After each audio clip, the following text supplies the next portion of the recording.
You alright guys? I'm just going to quickly show you how to make your own anecdotes on post-it notes like the ones in my other YouTube videos. So we'll start, step one, good place to start, go buy yourself a book of post-it notes. You can have any size you like. I prefer traditional square post-it book. Withstood the test of time. None of this fancy new size nonsense, it's just standard square is fine. But you can have whatever size you like really, doesn't really matter. So take your post-it book home. Turn on your computer, make sure it's connected to a printer, and open up your word processor of choice. I like to use Microsoft Word just because I do. You can use whatever you like, really. Get typing. Recollect a fond memory somehow. Use photos, diaries, whatever. I like to just sit and ponder until something hits me. Not physically or literally, of course, but Anyways. So yeah, this is one I typed up earlier. When I write them, I like to put them in like a poetry format. So it's like new line, new line, new line. There's a nice rhythm to it, breaks it up nicely, and it reads well. It's just pleasant, but you can just do a big block of text if you want. Individualize it with some font.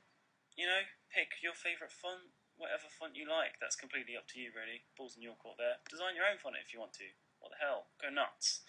Once you've written it up, you need to make sure it's within the right measurements. So measure up your post-it book. Ours is 7.5 by 7.5 centimetres. So we'll say that text needs to be within 7 centimetres. Let's do that. Check your margin line there. I'm sure it's right by 0. And then see this measuring bar at the top? You want the measuring bar up at 7, just so you can see the line there. You can see it's easily within that 7 centimetre gap, so that's great. And then the same, you can do the same on the side, obviously, and 7 centimetres easily within, no worries. Done your measurements. Click the old print icon there, and away you go. You're away. So you've printed it off. Get your post-it book, stick the post-it note on the top. It's sticky. Once you've stuck it on top, you can see the text underneath, so you can make sure it's all covered.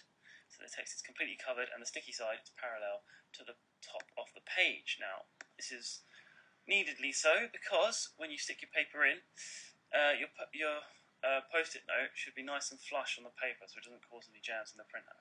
I will say at this point that top-loaded printers are the best for this. I don't know if it will work with a bottom-loaded printer. It would probably cause paper jams or something. So print it off, and you should have, voila, a beautiful anecdote on a beautiful post-it note. Look how lovely that looks. And then final stage, just stick it up somewhere where someone can see it.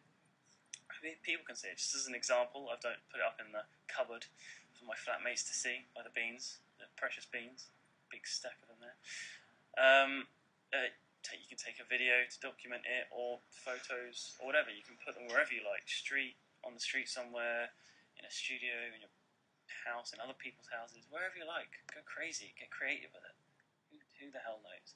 So I've taken a video of it, obviously for the instruction video purposes, but I've also taken a photo so you guys can see how I do the photos. Now, the post-it note takes up a good half the width of the page. It's got to be big, and make sure the text is in focus so you can read the text, because it's the text that's really the most important thing. It doesn't matter if the background's blurry, it's just background information, it doesn't matter. So yeah, nice big post-it note so you can read the text, and that's all there is to it. Job done. Thanks a lot for watching, guys. See you soon.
This is an art student's wall space. Upon the wall, their work is presented, but not finished. The wall is given a name to identify the work. In this case, we also see a plinth, clearly used by the student, proven by the cheap stationery. This student appears to be working on 3 pieces. The pinned newspaper print on the left, the group of post-its in the middle, and the single post-it on the right. The newspaper print seems to be about the creative element of reading, where the reader creates his own audio and visual aspects to the text. What do you hear, and what do you see?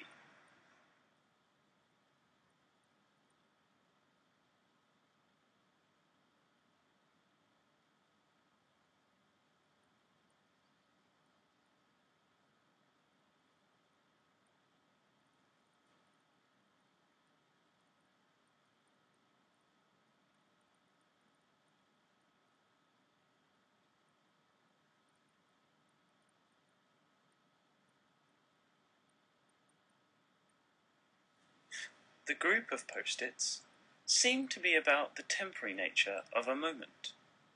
Only the post-its seem to stick to the wall too well. Much better. This post-it combines the previous 2 ideas. How long does it take you to read?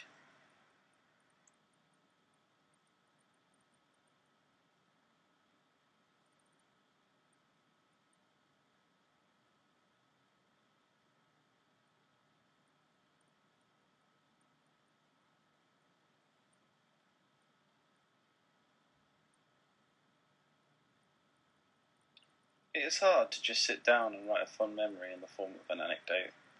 I don't know if this is because I have led a boring life, or whether I have the memory of a fish, but I now find myself writing an anecdote on writing anecdotes. Desperate times.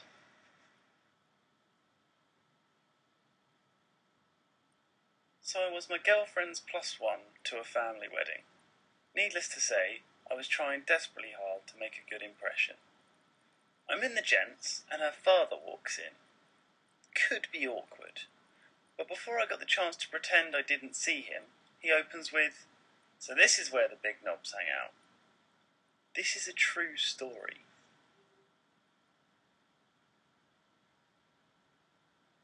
Today I found some more red panels, a flexi black wire, some beads, a paperclip, a marble, and a chocolate coin. Maybe in the chocolate.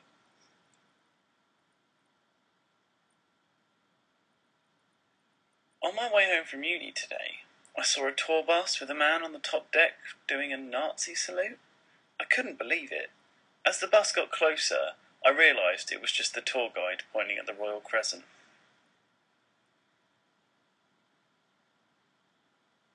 Bought a guitar amp disguised as a cigarette box the other day. The guy that served me thought he was seeing things. Got through a whole pack of Nicorette gum in 5 seconds. Today I found a piece of a Kinder Egg toy, a paperclip, a biro spring, a red panel, and a brush thing. Today I found another piece of a Kinder toy, top part of a biro pen, a computer chip, a plastic screw thing, a paperclip, a frame clip, and the top of a plastic container. Today I found these screwy parts of a shoulder rest, a frame clip, and the final part of the Kinder toy. I didn't make the toy. People tend to have at least one hilarious story from when they were drunk. Here is mine. I was unconscious on my friend's hallway floor, next to his staircase. The banister railing was supported by a series of wooden beams with spaces between them just large enough for my friend's hand to pass through. He stood on the staircase and reached through the banister and took a firm grip on my boxers. He walked up the stairs and, feeding his hands through the banister, took me with him. Slowly opening my eyes, I find myself in excruciating lower regional pain, facing the ground 5 feet in the air. My pants rip, and I fall to ground level. I woke up with no pants at all. Whilst trying to remember what I did with them, my friend's mum walks in with my ripped pants in her hand, asking us who they belong to. Apparently, I put them in the family's kitchen bin.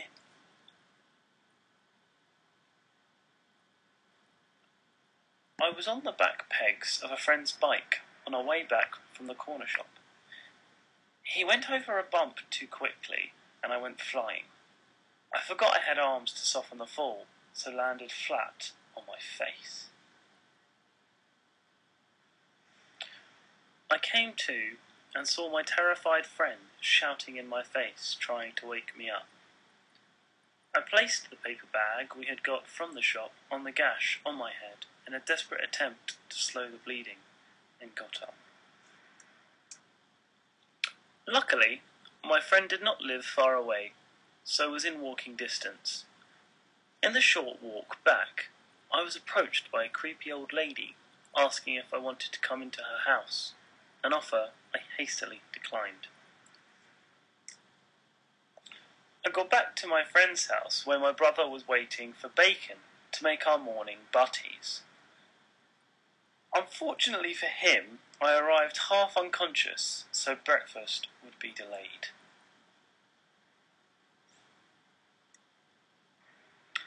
Both my friend and brother ran round the house in a frantic attempt to find the first aid kit. They found it, then tried one plaster after the other to cover the cut, and failed. His mother came in, and bless her, was not the slightest bit prepared for the scenes that lay in her living room. She had no idea how to handle my cut either. She suggested we clean it first by filling the sink with hot salt water and suggesting I duck my head into it, occasionally coming up for air. Realising we were getting nowhere, I was driven to A&E and was given a grand total of 12 stitches. We went back to my friend's house and were finally able to have our breakfast. Moral of the story is, nothing comes between a man and his bacon.